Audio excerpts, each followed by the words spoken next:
আজকের রেসিপিতে থাকতেছে সাগু দিয়ে মজাদার পিঠার নাস্তা।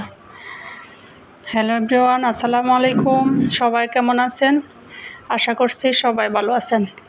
আমি প্রথমে সাগু 1 কাপ সাগু ভিজিয়ে রেখেছি 1 ঘন্টার মতো। ভিজিয়ে রাখা হয়ে গেলে আমার সাগুগুলো এরকম হয়েছে। এখন সাগুগুলোর মধ্যে দিয়ে দিব সব উপকরণ। প্রথমে দিয়ে দিব নারকেল কুড়ানো। যতগুলো সাগু অতগুলো নারকেল দেওয়ার চেষ্টা করবেন, তাহলে পারফেক্ট স্বাদ আসবে। দিয়ে দিব স্বাদ মতো চিনি। আমি 2 চামচ চিনি দিয়েছি আমার পরিমাণ বুঝে। আপনারাও বেশি কম নিলে ওই পরিমাণ বুঝেই দিতে হবে। লবণ দিয়েছি স্বাদ মতো। এখন 1 চামচ ময়দা মিশিয়ে নিব। এখন এই সবগুলো উপকরণ ভালোভাবে ঘষে মথে নিতে হবে। চিনি, লবণ এবং নারকেলের পানিতে সবগুলা আইটেম মাখা হয়ে আসবে যখন, তখনই বুঝতে হবে যে মাখানো হয়ে গিয়েছে। এভাবে আমি একদম ঘষে মাখিয়ে নিয়েছি। এখন আমি চুলায় তেল দিয়ে দিয়েছি, তেলের উপর ভেজে নিতে হবে। এই তো আমার এইভাবে করেই আমি হাতে করেই তেলে দিয়ে দিয়েছি সুন্দর করে ছোট করে মিডিয়াম টু লোতে রেখে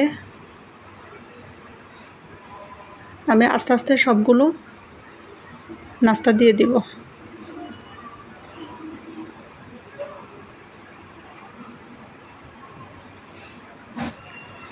অনেক সুস্বাদু এবং মজাদার এই নাস্তাটা বানিয়ে একবার হলো খেয়ে দেখবেন। বিকেলের নাস্তা এবং ছোট বাচ্চারা বড় সবাই এই নাস্তাটা পছন্দ করে।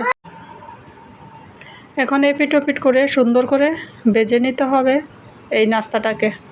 হালকা বাদামি কালার হয়ে আসলেই পারফেক্ট হয়ে গিয়েছে বুঝতে হবে। বেশি বাদামি করার দরকার নাই, এটা হালকা বাদামি করলেই হয়ে যাবে।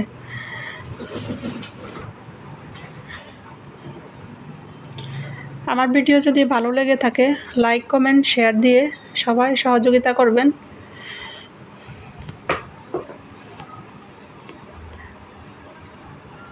এখন এই কালার আসা পর্যন্ত আমি ভেজে নিয়েছি।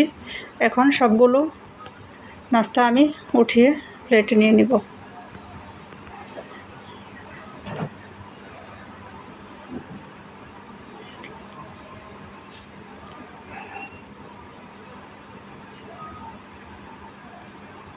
সবাই ভালো থাকবেন। আল্লাহ হাফেজ।